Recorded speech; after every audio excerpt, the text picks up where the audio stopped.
I'm Bethany. And I'm Lauren. Welcome to the Healing Collective podcast, where we explore the paradox of healing at the individual and the collective level. Join us as we invite guests to share their personal paths to freedom. Can you guess Tom's Enneagram type? What I believe his Enneagram type to be? Just from what right now. Yeah, just from what you've only experienced from him so far. 5 is what comes up. Really? Uh-huh. I think he's a classic 8. And so this I would not. I would need to say. Oh, that was my thought. Do you know anything about Enneagram, Tom, or no? I'm clueless. This is although 5 is a prime number and 8 is flipped infinity. So 8s, their numbers are neat, but I don't know anything about them. Well, see if this lands, Tom. We'll see. It's the idea that there's it's a personality system, and everyone has all of the things, but that you lead with one place. And the 8, type 8, no number is better than any other number. They're just numbered, but type 8 is called the challenger. And not conflict avoidant, very strong, very in touch with their anger, really knows how to motivate people, has like broad concerns around justice and injustice, and like are often change agents. And what motivates all that behavior is often a sense that the world's not very safe and you have to be really strong and powerful in order to survive. I think that resonates, although, as I get older, I just am so impressed with the beauty of the world.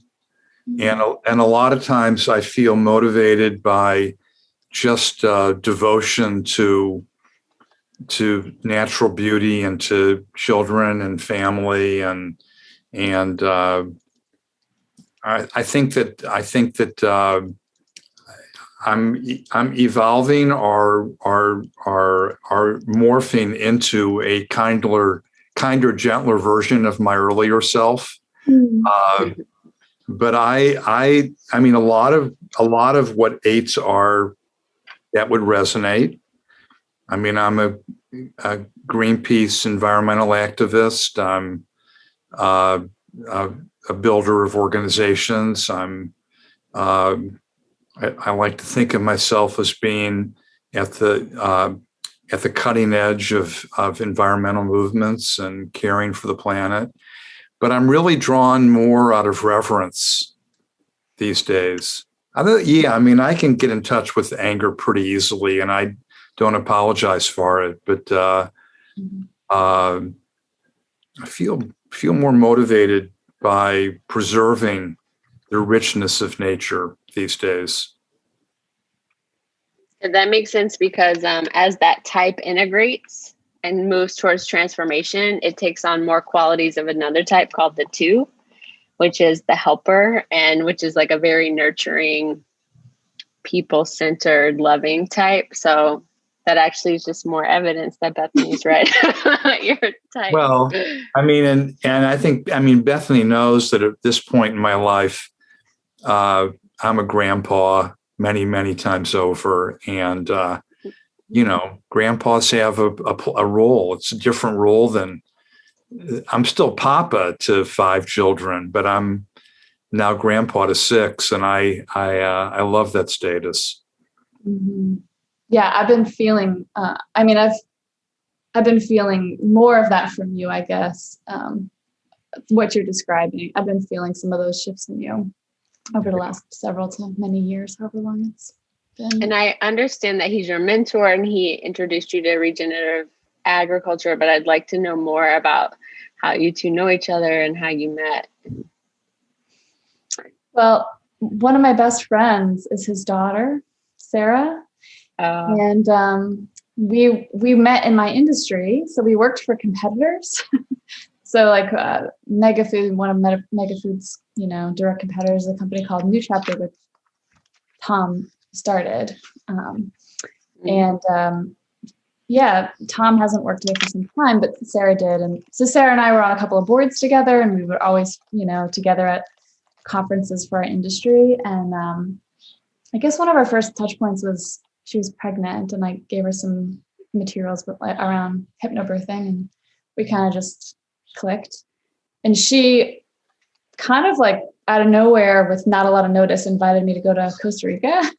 And, I knew Tom, I knew her dad, I didn't know him super well, but she was like, "Hey, you want to just go on vacation to Costa Rica to my dad's farm?" I was like, "Yeah." And we got an emergency passport for Parker, and 2 weeks later, booked trips and went to Costa Rica with Sarah and a big group of friends from Vermont where she lives. And most people were there for kind of a vacation, and it's a biodynamic regenerative farm, in the jungle, like an eco resort where Tom lives most of the year.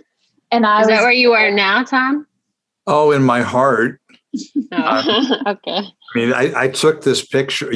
Not everybody is seeing the picture. I know that this is audio for many, but my virtual Zoom screen are two sloths, a mama and baby. And yeah, I mean, I because of COVID, I've found myself in the United States much more than I ever anticipated being at this point in my life. So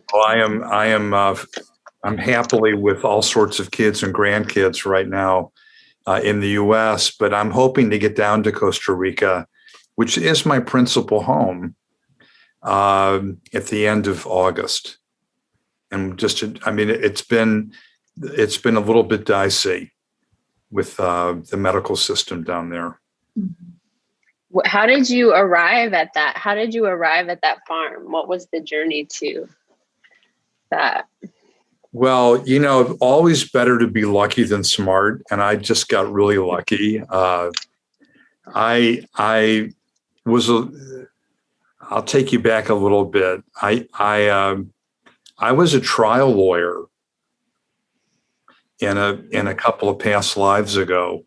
I was a trial lawyer, and I got just tremendously burnt out as a trial lawyer, and was looking for really any exit ramp from that career. And one of my clients, and I'm going to slightly modify what Bethany said about me. I didn't found New Chapter. Actually, I found it, but I found it, but somebody else had already created it. Yeah, he came on. In fact, I was its lawyer. And the founder very kindly offered me, I don't know, a life preserver, an exit ramp, a way to start over, to reinvent myself. And so I joined New Chapter in 1999. And you kind of want to get to know your farmers and know where your ingredients are grown. At least companies like Bethany's wonderful company, Mega Food, and New Chapter, and other companies, we feel a connection to our farmers. And there was a farm in Costa Rica that was growing ginger and later turmeric for New Chapter. And that farm was Finca Luna Nueva, the farm of the new moon. And so I wanted to go down to the farm to meet it and to see where is my company sourcing its turmeric and its ginger. And I went down to the farm in 1999, and I fell in love with the farm, and I fell in love with the farmer. The founder of the farm and the chief farmer, Stephen Farrell, is this Gandalf, this this white-haired wizard of a farmer, and he and I connected as brothers, as best friends, from the moment we met. And so one thing led to another, and I became his partner in the farm. And then my wife Terry and I were spending more and more time down there because it was my safe spot in the hurly-burly of the corporate world. And there's a lot of hurly and a lot of burly in the corporate world, and there's a lot of just stress and all that. Going to the farm was my safe place. It's where I went to be whole, and consistent with my earlier comment, it's where I went to eat the sun and drink the moon and experience nature and be recharged. And we spent more and more time there, and we decided that we should build a home. So we built this beautiful bamboo home in the middle of the rainforest. And then lo and behold, my company got sold. And it was, a surprise.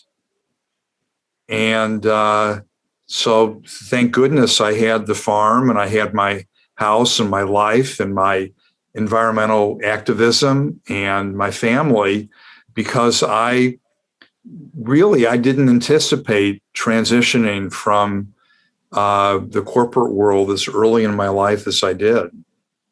But I got to all of a sudden live a dream life where I owned a farm and I owned a bamboo house in the rainforest, and I got to be an environmental activist, and now I get to be pretty much a full-time dad and grandpa, plus my other roles. So that's how I ended up in Costa Rica, by accident, but it was a great accident.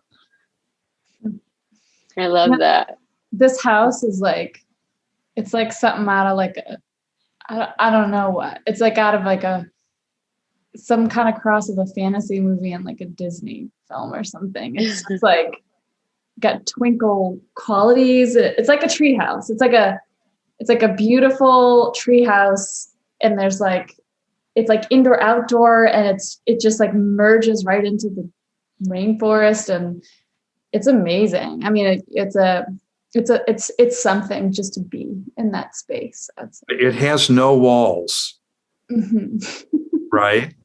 And because why would you want to have walls if you live in the rainforest? I mean, it has screens, but so we can close the screens, but the screens pretty much are giant and invisible. And people ask me often, well, what's it like when I get back to the United States from the rainforest? I mean, is it just so noisy and I said, no, it's so quiet. The United States is so quiet. It's so hermetically sealed and so sterile and so anodyne compared to the rainforest.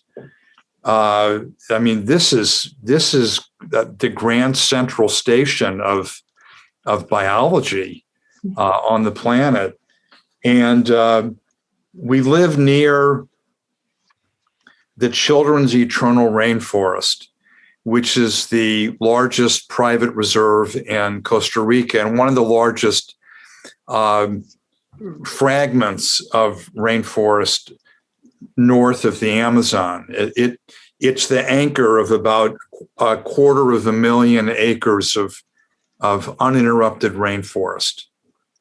And the Children's Eternal Rainforest ends about 10 meters from my bedroom. So we hear the rainforest. In fact, our house was built on a fresh jaguar print. Oh. I was walking through the fields, and there was a fresh jaguar print. And, Terry and I said, this is where we're building the house, right here. So, the jaguar found the location, and we have wildcats.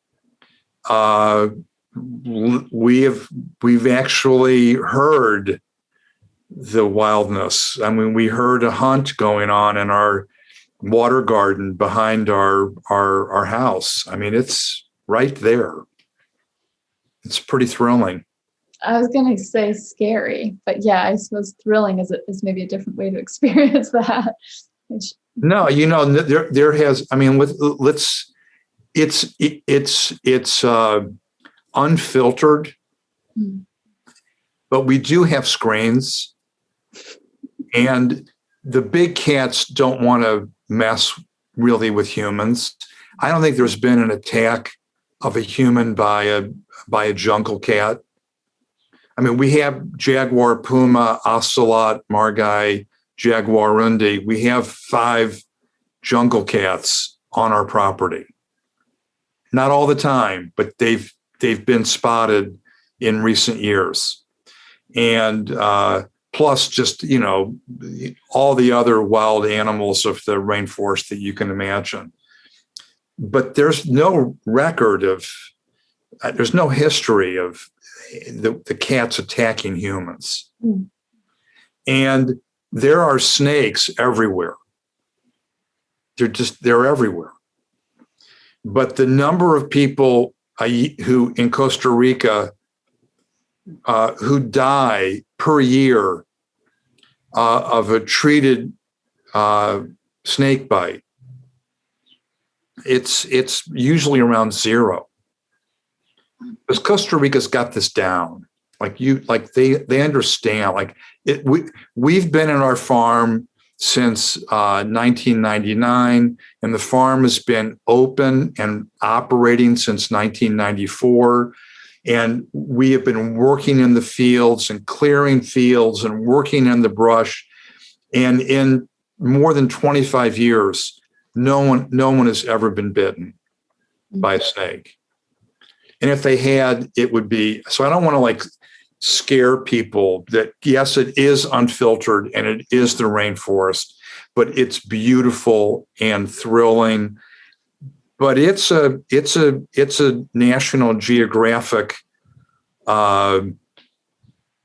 documentary every minute down there. And if you're a birder, I don't know, Lauren, if you like looking at birds, but I'm an amateur birder. I'm not a real birder. I'm a wannabe. But if you're a birder in all of North America, from the tip of southern Texas to the top of Canada, there are about 900 species of birds. In Costa Rica, which is the size of New Jersey, there are 900 species of birds. Mm-hmm. And on my farm, which is 200 acres, we have identified, and can predictably anticipate about 300 species of birds on my farm. So if you love nature and are feel that connection to biodiversity, this is where you want to be. On my farm, botanists associated with the Missouri Botanical Gardens have identified more than 1,400 vascular plants. So, the more evolutionarily current expressions of the plant domain. That's a stunning number of plant species. There are probably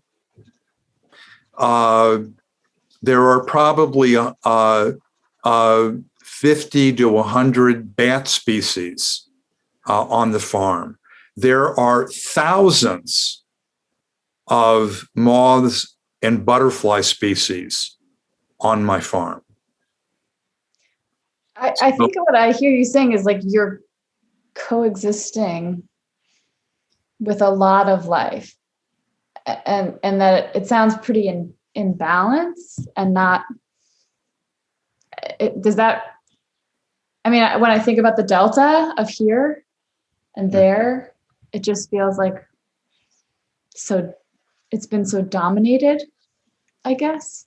Yeah, and I need to confess something. This segues in a way back to the conversation of regenerative agriculture. But when Stephen Farrell started Finca Luna Nueva, it was an organic farm. And then a few years later, it evolved into a biodynamic farm. And biodynamic is a version of organic. It is a more metaphysical way of practicing organic agriculture. It was inspired by the agricultural lectures of Rudolf Steiner in the 1920s. Steiner, who cognized or invented anthroposophic medicine, the Waldorf system of education, eurythmia. He developed this almost Vedic metaphysical form of agriculture, which was designed to attract the nature spirits, the fundamental forces of nature back into an ecosystem. So we practiced organic and biodynamic for years, but it was only after I met Dr. Tim LaSalle at the Rodale Institute and was turned on to the idea of regenerative agriculture did I think to actually put my ecosystem, my farm, to the test. Were we actually regenerating and enhancing the ecosystem in the way that we were farming? And it turned out, to my shock, it was an epiphany.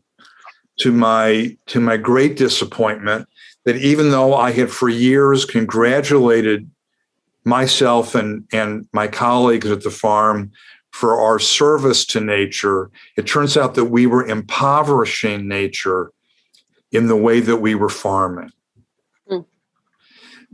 Because we were doing two things that were violently disturbing the harmony, Bethany, the connectedness that you referred to. Number one, we were tilling the soil only every 5 years.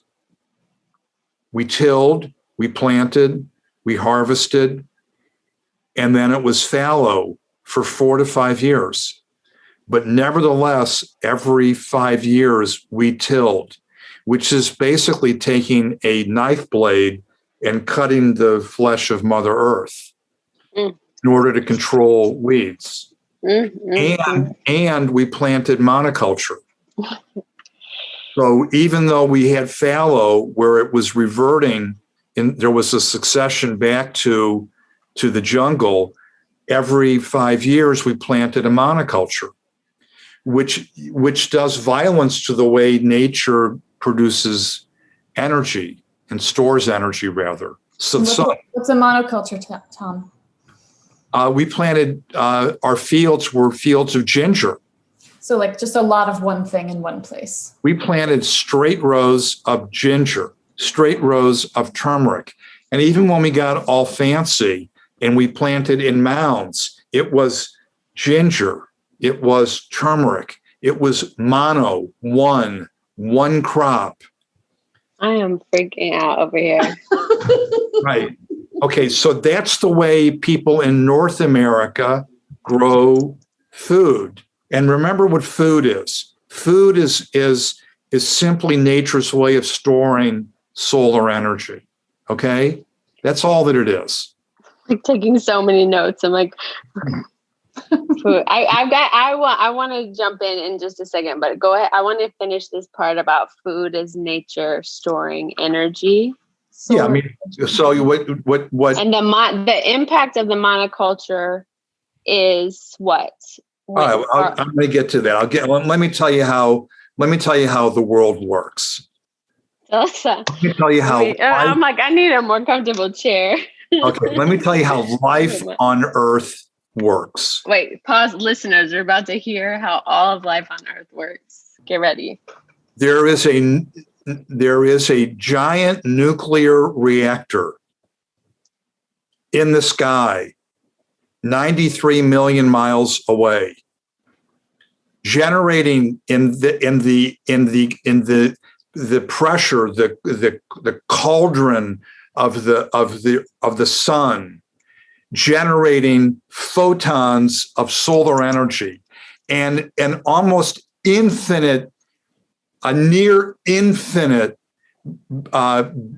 tidal wave of solar energy, of photons of light energy emanating from the sun, pours out through the solar system and bathes the planet with solar energy.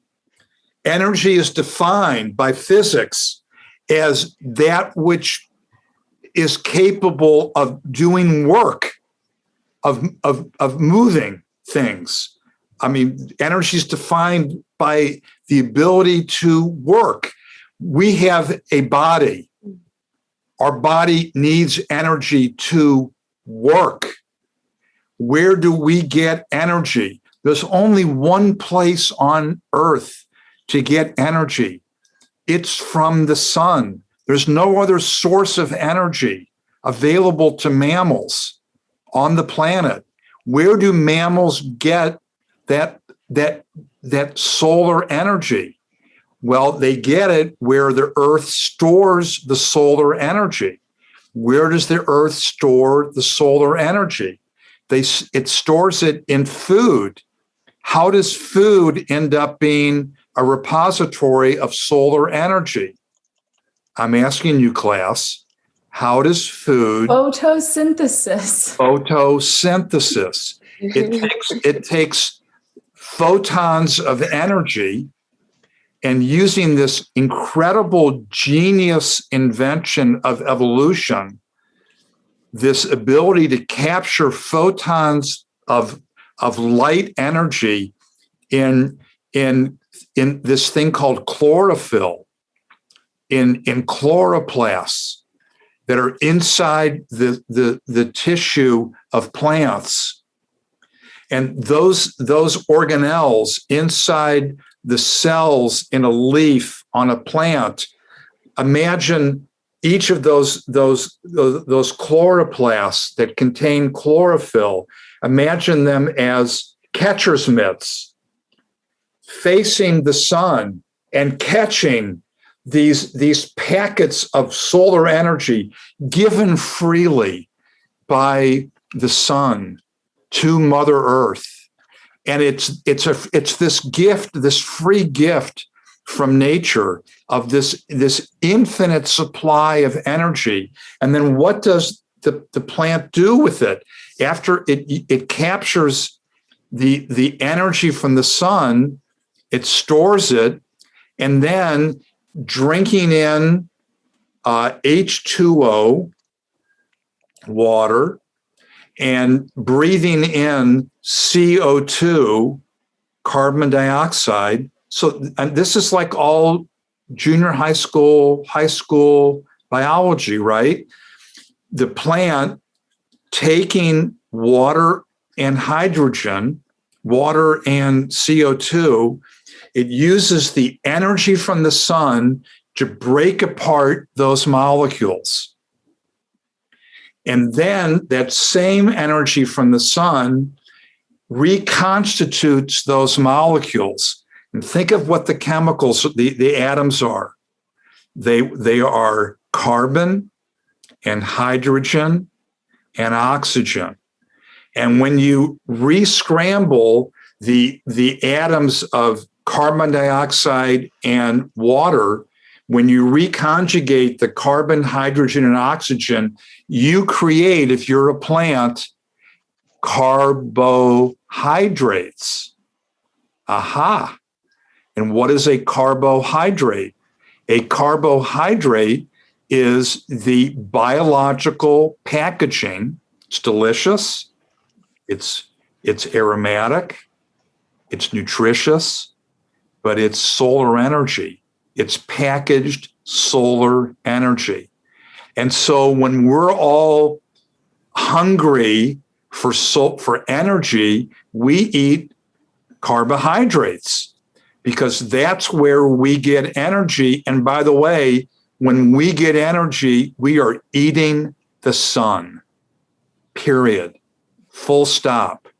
That's what's happening. So in a field, in either a prairie or in a temperate forest or in a rainforest or wherever you find plants, and you look out and you see that sea of green, what are you seeing? You're seeing solar panels. That's what it is. Mm-hmm. You're seeing solar panels, and they're collecting energy from the sun in order to store it in the form of carbohydrates so that all life on Earth is powered. When you look out at a field, whether it's in the rainforest or a temperate forest or a prairie, you see not one type of solar panel and not at one height. You see solar panels at every height, at what are called different strata, and you see every shape and size and direction. These solar panels are put up by nature.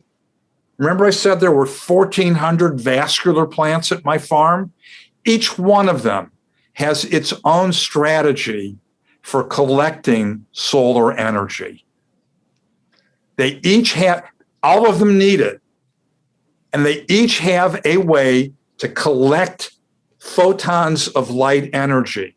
And it's that biological diversity that permits evolution, that permits life on Earth to harvest and collect as much solar energy as it possibly can, which it then packages to support all of life above ground and below ground.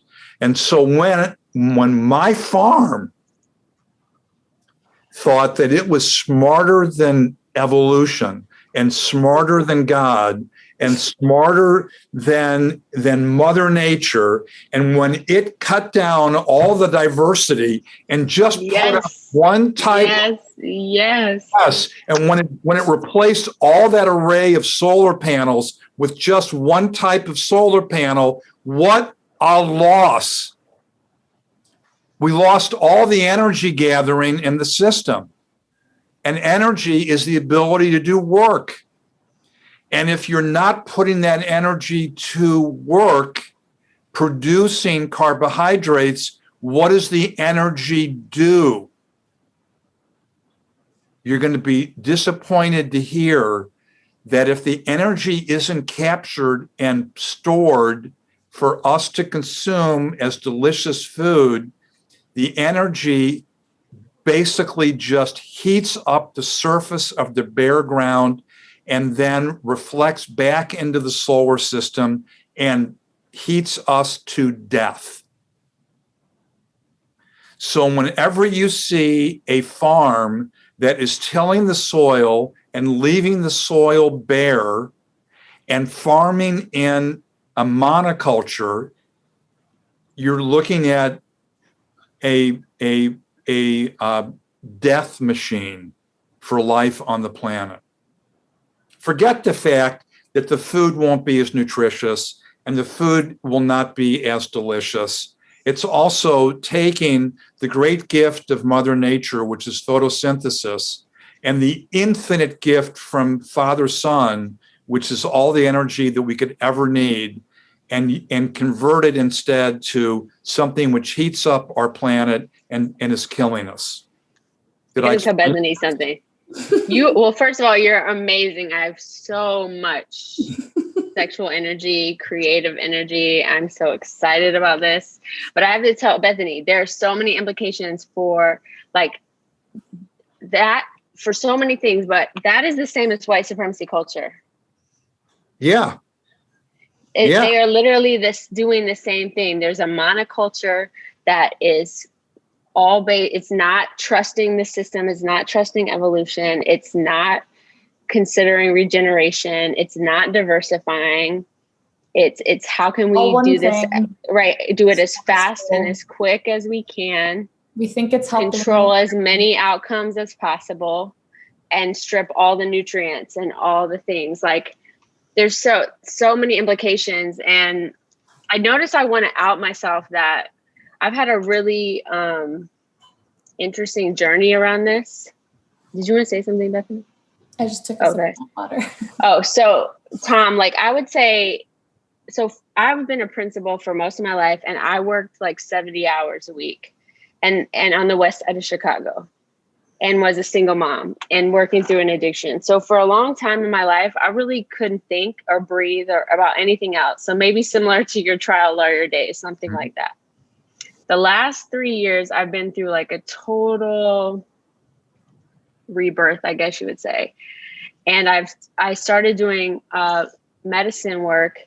And I specifically went and lived on a mountain in Colorado for like almost 6 months over the whole time of COVID.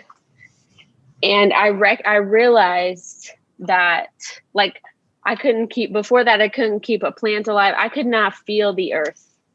Mm-hmm. And I could not feel my body, and I could not feel myself. And that has drastically changed, I would say, in the course of 12 months even. And on top of that, I've become very aware of my own energetic field, and even like how my own field like tells me how to heal myself. It tells me what to eat, and everything it tells me to eat is green. I constantly get the message about eating sunshine, but all of this is like, and when I came back to Chicago and all the concrete, I was almost depressed. Mm-hmm. My mom lives in a beautiful place in Florida where I've been living. And I was just telling her yesterday, we're driving down and there's like strip mall after strip mall being placed. They're ugly. They're these ugly buildings, just like eating up all the land. And I feel like I can feel energetically, like almost like I'm channeling the emotions of Mother Earth sometimes. Beautiful. And so when you said like the flesh cuts the flesh of Mother Earth, like I feel like she's called to me in that way, and like also showed me the ways that her and I, like my feminine nature and what I've experienced around oppression and what I see other people's experience around oppression are metaphors or out picturings of the oppression that she's experienced. So an example is like something that I felt from her is like, I give beauty and love and life endlessly, and it's so taken for granted. And I can't believe how, and I know I'm adding probably my own spin, but I can just feel what it means to just be consumed, to keep giving life, keep growing, and just to be consumed and not have anything poured back into you over and over again. And so all of that leads me to say that I see myself, and I don't know how I'm going to get there. I don't know how I'm going to get the money, but I want to build something that's regenerative and live on it. And I want to build a place that doesn't like hurt. You know, I want to be able to live in something that doesn't like hurt or destroy the area around me. And the other piece of this is that I've really gotten connected to this indigenous ancestry that I have, and the role of, and I have a piece of land that was from this indigenous ancestry. And so I've been like thinking about that so much. So I want to say that about me. Like, I'm very new at this. I don't know a lot about it, but I feel it so deeply. And I can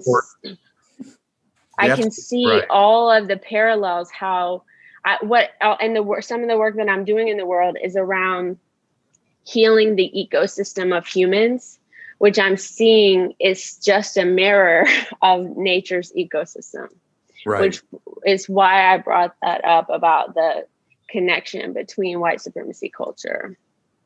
Well, I agree 100%.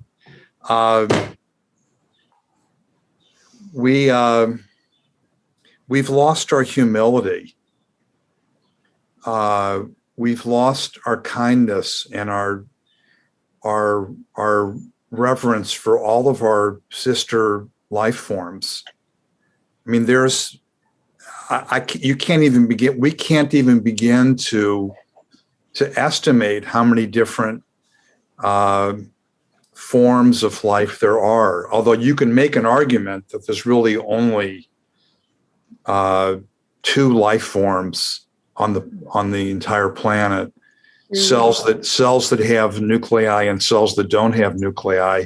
I mean, we're all just eating the sun. And we're all set up to figure out ways to live with the resources given freely by Father, Son, and Mother Earth. I mean, that's it, all life on Earth. And some cells have nuclei and some don't, but we're so connected. And the idea that evolution somehow reached its apex with humans, and that white male humans represent the apex of the apex of it's ridiculous. Evolution is still ongoing. Life is still unfolding. The last paragraph of Charles Darwin's 1859 classic on the origin of species, he speaks of there is grandeur in this view of life. That life, from its humble beginnings, whether one form or many, evolves, he said, and continues to evolve. I mean, let those words roll around. And this was the greatest scientific discovery of humankind, this realization, oh, we are part of this dance of evolution. And whether we began with one form or many forms, there was grandeur in the view that life evolved and continues to evolve. And that's, if we can connect to that energy, that all life continues to evolve. And therefore, how appropriate for us individually to be evolving along with the totality of life on this great experiment of Mother Earth. When he says there is grandeur in this view of life, see, I connect to that. That's why you heard me describe my farm and my ecosystem. You can see it, yes. Yeah, but there's what have we done that I mean, I would say in my world, in my system of people, like that is almost no one. It's getting a little bit bigger. Some of my close friends, but like, what have we done that we are so disconnected from the grandeur? Like, why are we not all in complete awe like you're expressing? Why? What is the reason for what people have called nature deficit disorder? And what's the prescription? It's hardly more screen time. Although we're looking at each other on a screen, so there's some value. But so to me, what I love is when people come to my farm and have that aha experience. And what Stephen Farrell has said to me from the beginning is, if a person comes to our farm for 3 days and nights, their life has changed. If they just get the power, the the throbbing, pulsing nature. The force of nature is so strong right there at the equator in the rainforest. If we get someone there for 3 days, it changes your physiology. It changes your relationship. Right. So we got to get more people, and whether they're going into the mountains or the prairies or the marshes and wetlands and rivers and streams, we need people to have reverence for nature, and we need to have people farm in a way that mimics nature. So there's this whole concept called biomimicry. If we can farm, if you're in the temperate zone, so you're on the west side of Chicago. Are you there now? Or are you in Florida now? Right this moment, I'm in Chicago.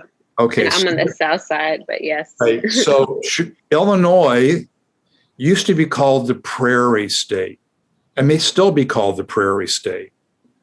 And 99+% of the prairie of Illinois has been destroyed. We've paved paradise. It feels that way. Right. And so, I mean, the very slogan of Illinois is the Prairie State, but in our misguided insensitivity and our arrogance and our vanity, we've actually destroyed that which gave rise to all life. Certainly in the Great Plains used to be great. They were awesome. So why can't we produce food the way prairies produce food? And the way prairies produce food is through infinite biological diversity, never in rows, never straight rows, never in one crop. So the whole idea of regenerative agriculture is if we are solar powered life forms whose very existence depends on the harvesting of energy from the sun as filtered through the love of Mother Earth, then by all means, let's get on with that. Let's just start producing food the way for 99.9999% of life, of the time of life on Earth, food was produced in the way that nature produced food. And we, in our arrogance, said, Achtung, you will now produce food the way I tell you to produce food. I mean, it's a very hobnailed boot, violent, disruptive energy that we've applied to Mother Earth. And we've disrupted the connection between Mother Earth and the sun. And we've disrupted the connection between the children of Mother Earth and the life-giving energy that she stores for us. So, I mean, to me, it's a religion. This is like this is Lynn Margulis, who's the great evolutionary biologist who wrote with her son Dorian Sagan the book Microcosm. She realizes that it's all about the microcosm. That we need to have reverence for all of life on Earth, and not poison it, not dump poisons into the tissue of Mother Earth, not stab knives into her flesh, but to grow food in a way that is harmonious with the way Mother Nature has always produced food. And so you asked me what causes the disconnection. Maybe, Lauren, part of it, and Bethany, I know you'll agree, part of it is we're eating the wrong food. Yeah, I was just thinking about what, in addition to that, like when you say dump poison in the earth, I'm like, that's what we do in our bodies. Yeah. And there's such a connection, right, between how I treat my own ecosystem.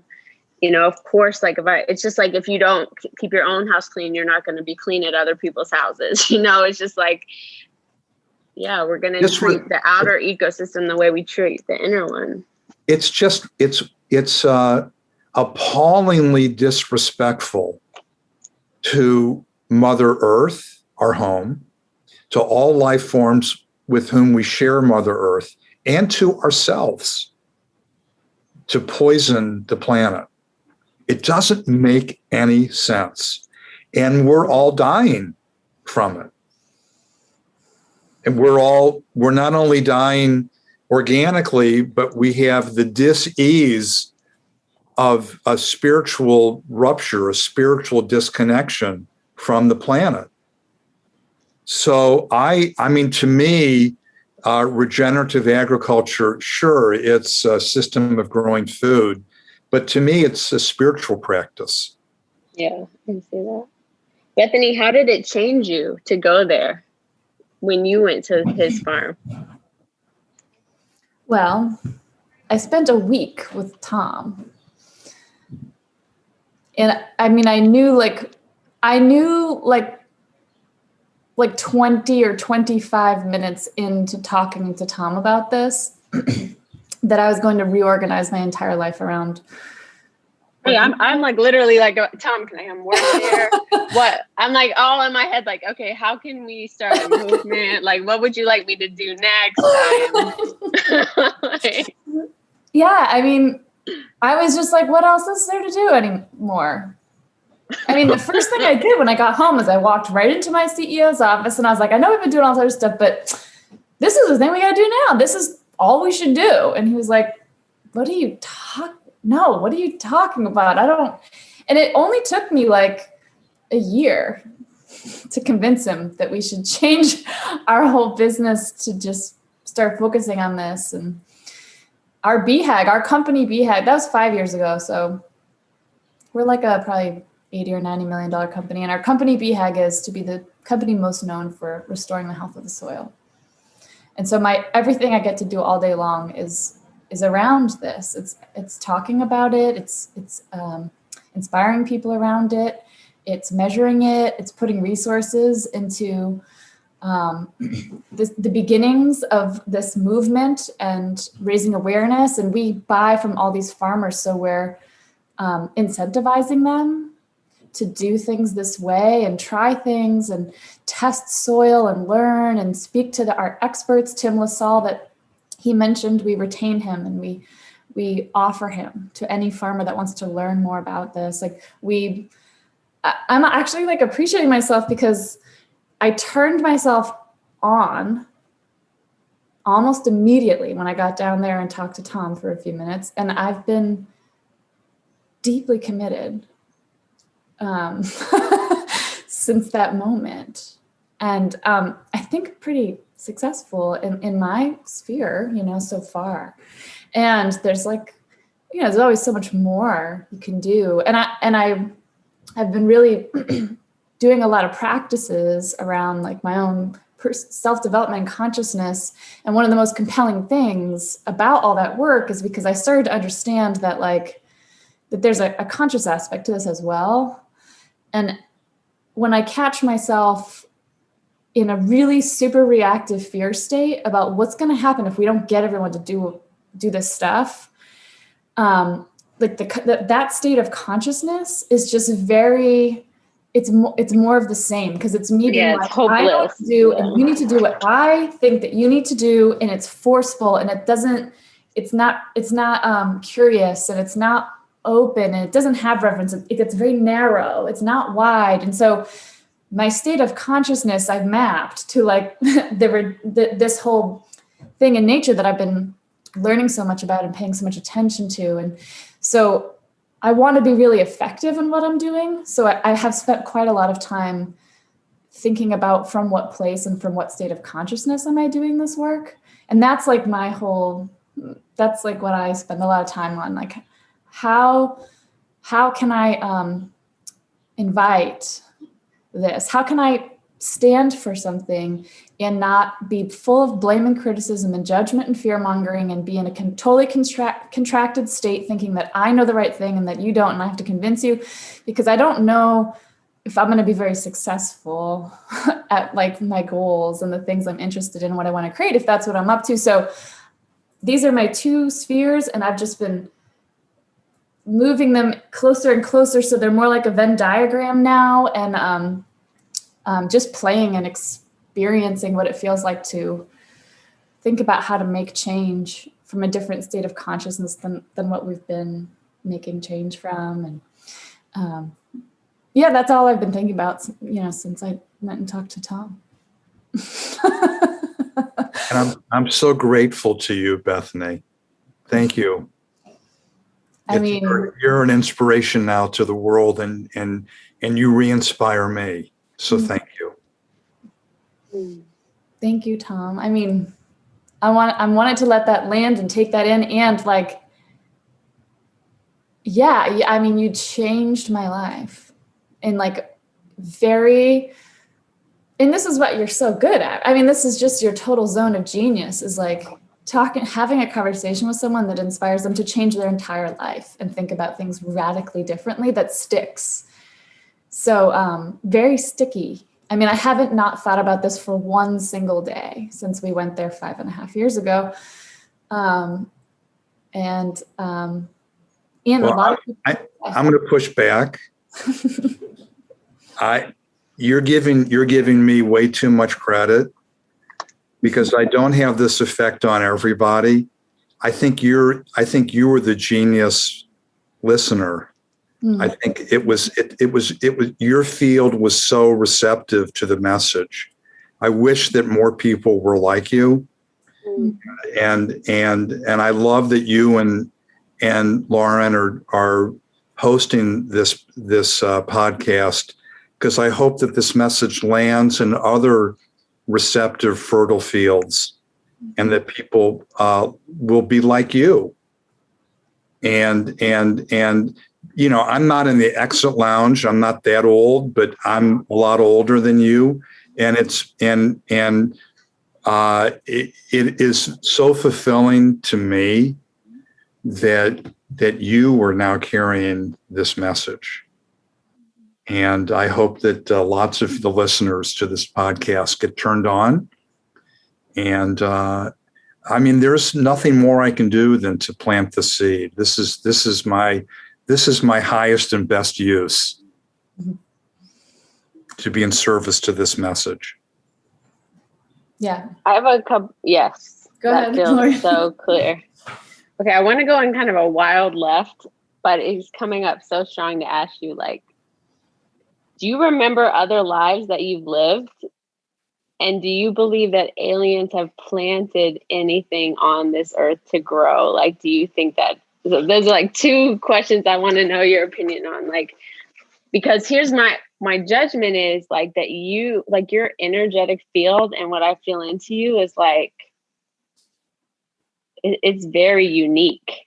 And it feels so clear, like that you have lived many lives to come live this life this particular way. And I wonder if that connects or lands for you. And then my other thing is I'm just so curious if you think that it's possible that other species have come to this planet and like inserted different things into our ecosystem so it could live over time. Wow, those are really that's definitely, those are questions. You wanted a surprise. Those are literally questions from outer space. I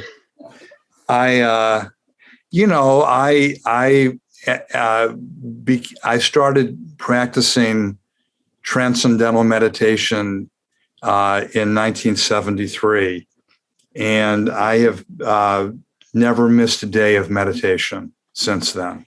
And I became a teacher of TM, of meditation, and I'm still practicing. Right, I haven't gotten it right yet. I'm still practicing, and so there is a part of the tradition that delivered meditation to the Western world that believes that people have many incarnations. Now, I'm not smart enough to know the answer to your question. I don't have that wisdom. I'm open to the possibility, and there are many who believe that that we have had many lives. I mean, I have in my life meditated under the tree under which Buddha meditated and is said to have reached enlightenment. So who am I to say that Buddha and others who have appreciated their prior lifetimes, that they're wrong? I don't have the wisdom to refute that. But I also, Lauren, don't have the wisdom to know. Do you have any inner knowing? Like there's no sense or memory, or like you've never had something where you're like, what was that? Yeah, sure. There's that inexplicable deja vu that seems to echo from deep histories. Yeah, there is, sometimes. But again, I don't want to. I'm not a shaman, a yogi, or a spiritual guide. I'm not. I don't have enough consciousness. I really don't. So I'm gonna yes. I can remember when my children were born and feeling like at last I'm reunited with them. I don't know how many parents feel that, but it felt like, finally I'm with them again. I feel like crying right now thinking about it. Right. So that's a feeling, that's a subtle feeling. But it's not a feeling with such flash of clarity that I can pretend to speak authoritatively about it. But yeah, so that's an. So I hope I've danced around the question and honored it appropriately. You did. You danced and you honored. I feel honored. And okay. Can we go to the aliens? Yeah, let's talk about that. Because I read an article, literally, I was looking at stuff about octopuses, and literally this particular person that was writing said that their DNA, the way that their DNA presents, and they were making a joke, like seems as if it's like an alien DNA because it has some, I don't know, I would have to read it exactly. But I was like, wow, are people really admitting this? Like, is this real? Like that we have, my guess is because we have so many species. Like I have a theory that all these different life forms from different timelines and galaxies like come to organic planets and they leave seeds of who they are to grow. And then we learn how to engage in interbeingness through the ecosystem and the way that nature and evolution works on this planet. So again, I'm gonna default to, gee, I wish I were smarter. And there are times you're not smart at all. That's clear. No, and Lauren, there are times I've met people when I thought, boy, you must be from outer space because you're like nothing I've ever encountered before on this planet. But no, I actually do not subscribe to the idea that we were inseminated by life forms from outer space. I don't subscribe. I don't reject it. I don't know enough to reject it. But I've been influenced more by the incredible dexterity and imagination of evolution. Mm-hmm. And if you read Lynn Margulis, and I'm reading her again right now, so it's very lively in my thinking. But if you read works of great evolutionary biologists, you're perhaps drawn to the altar of evolution like Charles Darwin was when he surrendered to the beauty, the grandeur of evolution, and stated, as no one can do better, that we evolved from one form or many. And I don't think that we needed help from outer space. I don't think that evolution needed to be seeded or fertilized by the extraterritorial life forms.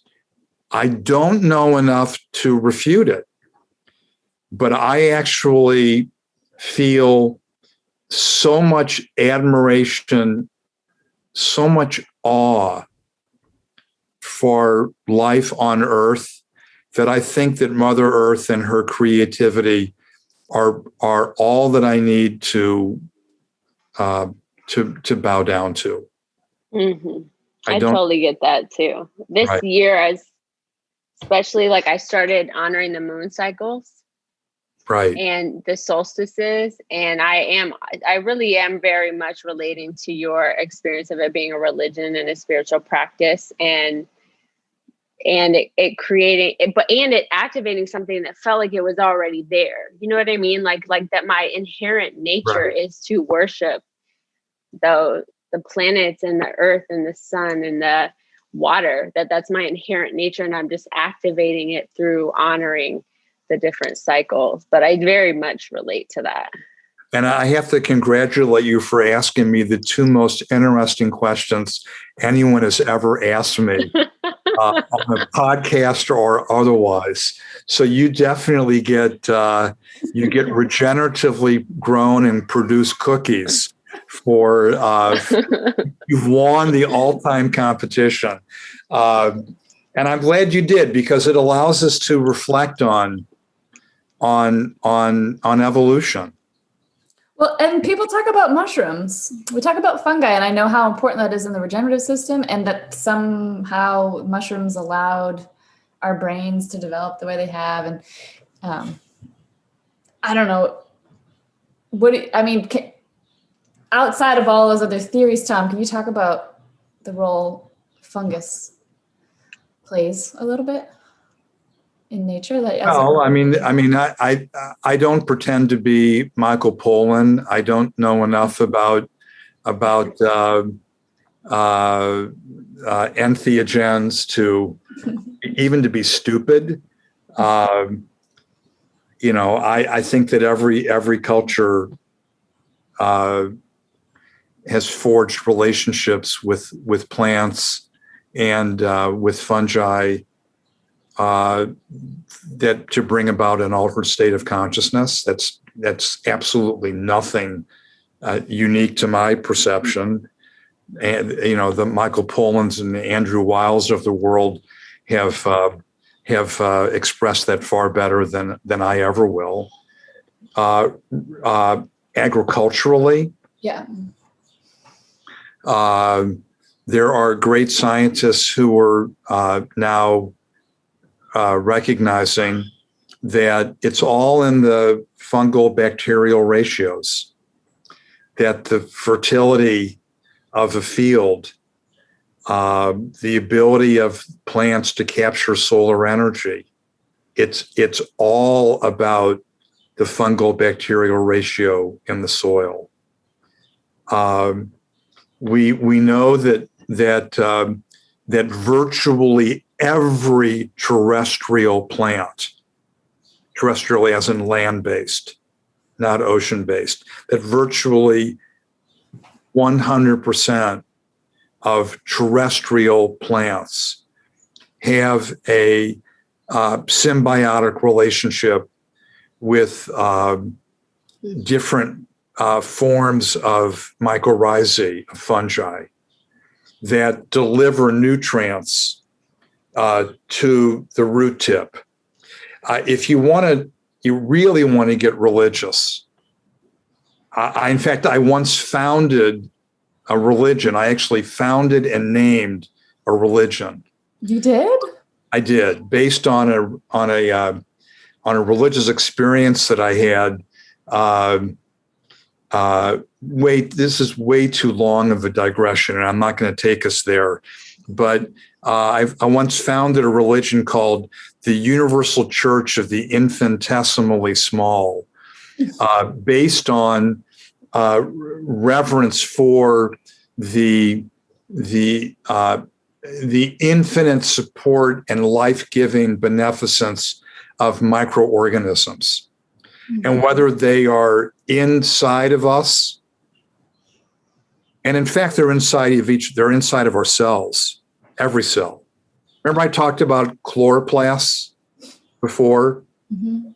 And how it's because of chloroplasts that plants can capture solar energy. Yeah. Well, you know where chloroplasts came from? You know what they used to be? Mm-mm. They used to be free living bacteria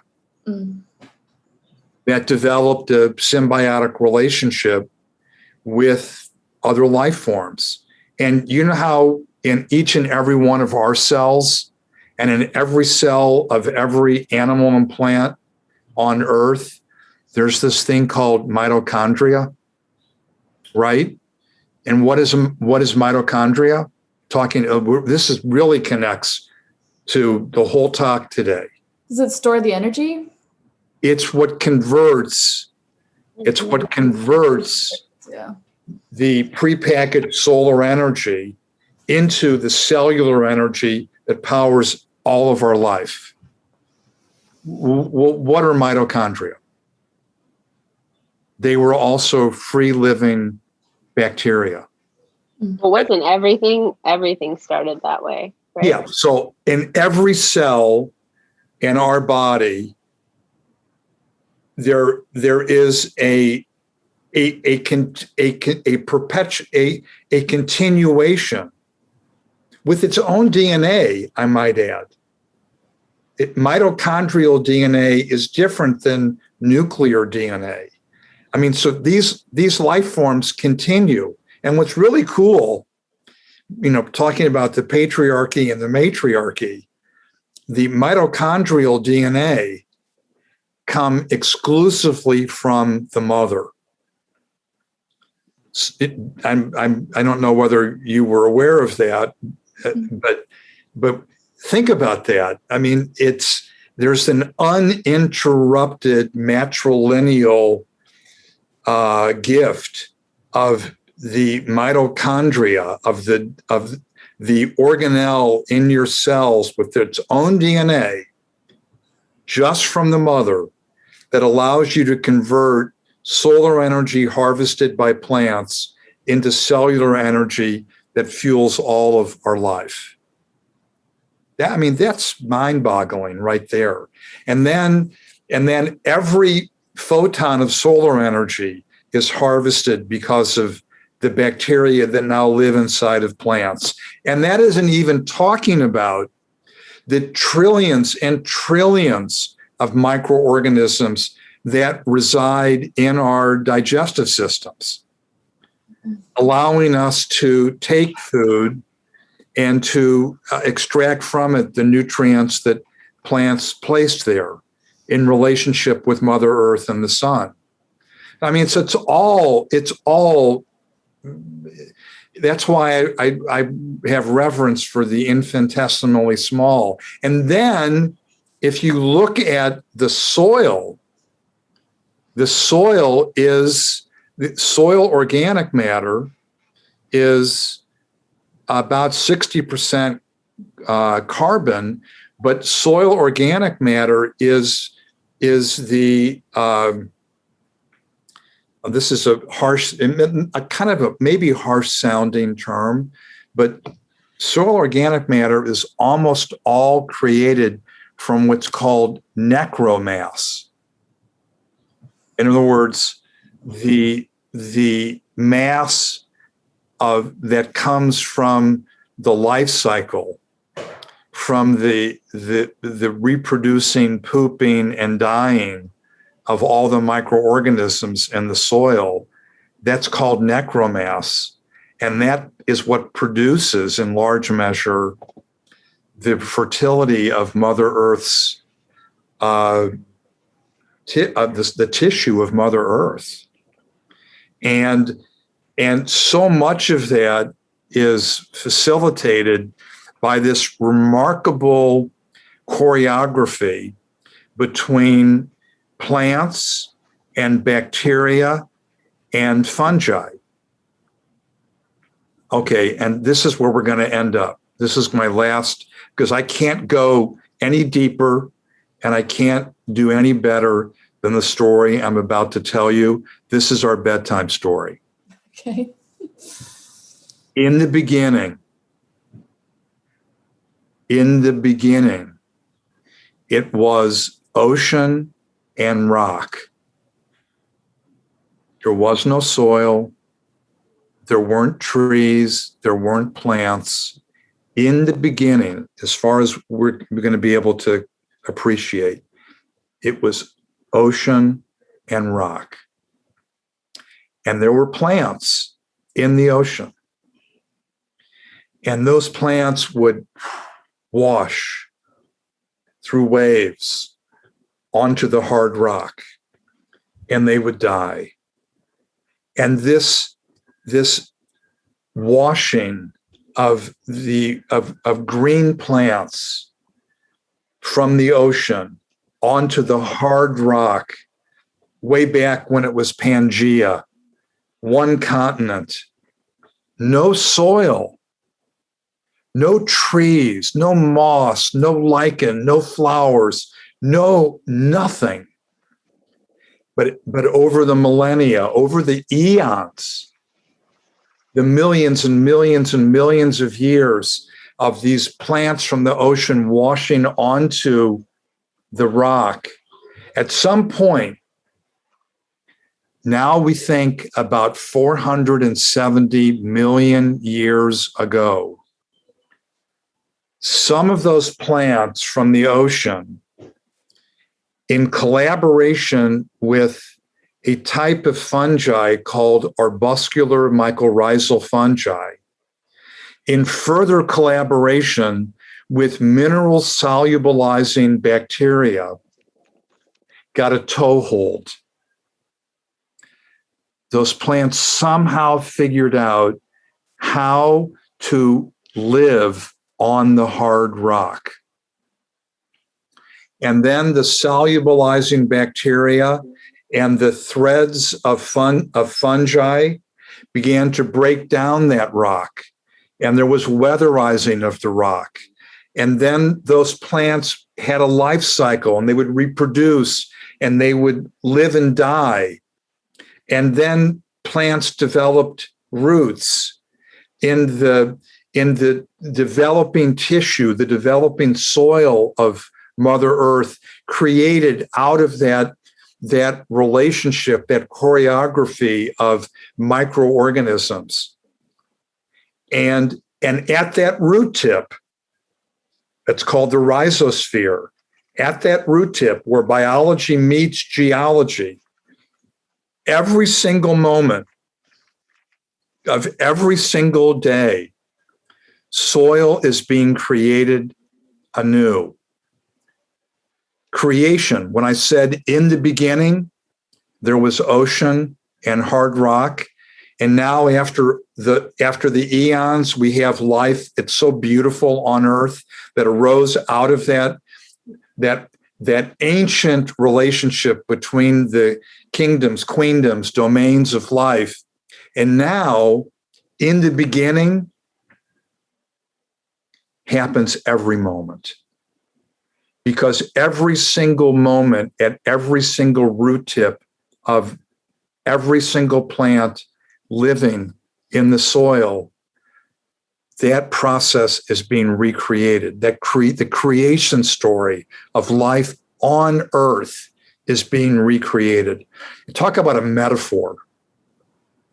that the creation story not only has ancient roots, but it's born of ancient roots and at the tips of modern roots. That ancient story is replayed at every moment. And as I would say as a trial lawyer from my past, I rest my case. That's my argument for respecting life on Earth, because the very creation story that gave rise to life would be continuing uninterrupted if we didn't damage it. And that is my homage to Mother Earth and the creation story. Hope that was a nice bedtime story for you all. Well, I'm thinking about so we have about 30 minutes left, and Tom I'm thinking might not have that much time actually, so we he might has to go sooner. Yeah. Okay. Well, I guess I don't know that I can do any better, Lauren. I don't know. you can't do any better for sure. I'm thinking about people like me and probably people either further behind where I am in my awareness that are listening to this, who aren't working at a company that we can turn the whole thing into regenerative ag. What can people do to support the healing of Mother Nature in their everyday? What would you recommend? Where should we place our energy? That's a really fair question. That's a good call to action. There are wonderful books. There are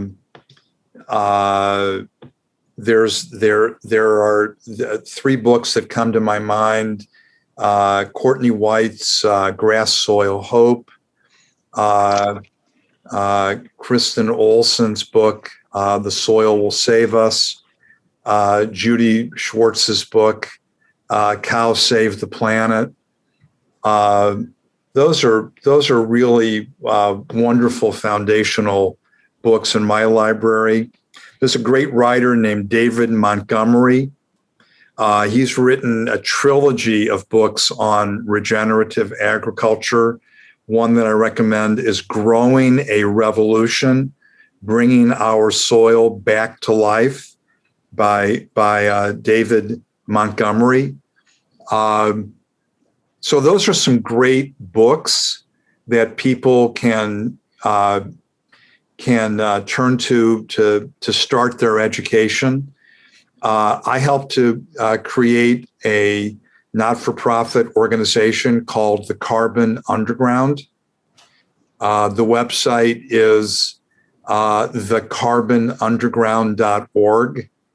And we are a clearinghouse of news and information about the regenerative agriculture revolution. One of our sister not-for-profit organizations is called Kiss the Ground. And Kiss the Ground has produced feature-length and short documentaries on the topic of regenerative agriculture. And I think that it's a really fine place for people to start. It's on Netflix, that one. Sure. There are lots of organizations that are advancing the regenerative mission.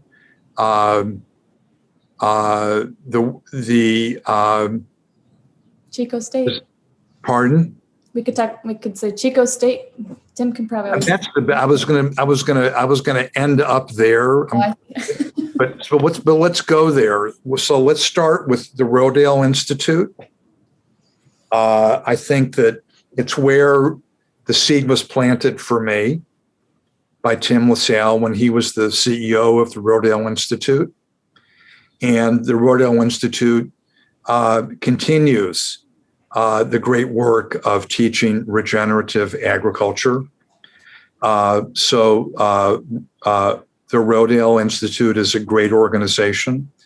I think that the work of Alan Savory and the Savory Institute, SAVORY, they've done brilliant work, and Alan is one of the great treasures of biological insight, who has appreciated the role of animals in helping to revive damaged ecosystems. He's got a TED Talk. You can Google his TED Talk as a starting point. That's 15 minutes that'll change your life. Wait, what's his name? The TED Talk? Alan Savory. Allan Savory, Savory. He is a teacher to me. He's a friend. I've spent some wonderful time with him at my farm, and his amazing wife Jody, and the organization that they've created. And then let me just say, last and greatest would be the Center for Regenerative Agriculture and Resilient Systems at California State University at Chico. So the Center for Regenerative Agriculture and Resilient Systems at Cal State Chico. And to me, that organization, that academic institution is doing the best work to educate, inspire, teach regenerative agriculture. So those are some academic resources. My organization has created this fun program called Adopt a Meter. So people often ask, what can I do? The challenge is so vast. Can we break it into small enough bite-sized portions that we can individually make a difference? And so people can donate to Adopt a Meter, literally adopt a meter, through the Carbon Underground. And we aggregate those donations and give them to organizations. And right now we're giving them to women's agricultural organizations around the world that are practicing regenerative agriculture. So that's one way that people can directly support the regenerative agricultural mission. And then finally, and this is brand new. You heard Bethany talk about her wonderful company, Megafood, supporting the regenerative agricultural revolution. And there are other companies that are doing it. Guayaquil, the yerba mate company, brilliant company, founded on the mission of regenerative agriculture. They really are. They've set a very high bar. They're a company to which anyone should aspire. So, and you've heard Bethany talk about my daughter's new company, which hasn't even launched yet, but it's about to launch, called True Grace, predicated on delivering nutrients from regeneratively sourced food. So there are companies now that are integrating the regenerative mission into their DNA. And so as consumers, we should be asking more and more when we go into our health food stores or when we interact online. We should be saying, are you supporting regenerative agriculture? Are your ingredients sourced from regenerative farms? And you're going to have a lot of a lot of what are you talking about? But if you keep doing it, this is just how the organic movement started. Way back in the day, there was almost no organic food available. Now it's available in the tens of billions of dollars because people were demanding it. And it's the consumer in the aggregate, the consciousness rising the consciousness stirring, the consciousness asking and then demanding for regeneratively sourced foods and fibers. So whether it's your fibers, your clothing, or your foods, people should start asking. And most of the time right now, you're going to be frustrated because there are very few companies that have heard the call, because the call right now is a whisper. But if enough people start asking, that whisper is a roar, and that's what changes business. And when business wakes up, which it is, to the regenerative mandate, heck, Unilever announced that it wants to source regeneratively. Danone is sourcing regeneratively. Walmart, Target, right. regenerative strategies. It's happening.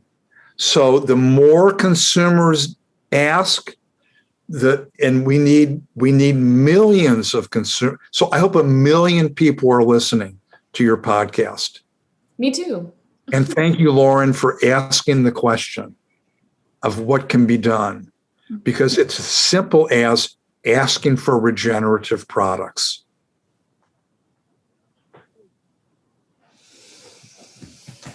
Well, I'm glad to know that we need to close, because I have a bunch more in the tank to ask you, but I've learned so much. I'm leaving inspired and empowered, and it helps me the more, like the way that you explain things, like there's something that it activates to the more that I know, but you can learn things in a lot of different ways. And the way that you teach allows me to learn in a way that activates me and empowers me. That's my experience also. Yeah. I'm so grateful to hear that. And thank you. Thank you for being great listeners and for asking great questions. And thank you for bringing this message out to the world. And thank you for being ambassadors and evangelists for this new religion that we're founding. Healing, yeah. I'm glad that it has resonated with you and may resonate in the hearts and minds of millions more. So thank you for today. Thank you, Tom. Thank you so much. Thank you, Tom. Thank you much. Peace. Bye. Bye. Bye-bye. Hey everybody, if you've got any feedback for us, we welcome it, or ideas about future guests, email us at healingcollectivepod@gmail.com. Our website is thehealingcollectivepodcast.com. We are at Healing Podcast on Twitter, and we are at Healing Collective Podcast on Instagram. Special thanks to Monda Creative, who edits all of our podcasts, and Two Tall Women Productions, who produce. Thank you.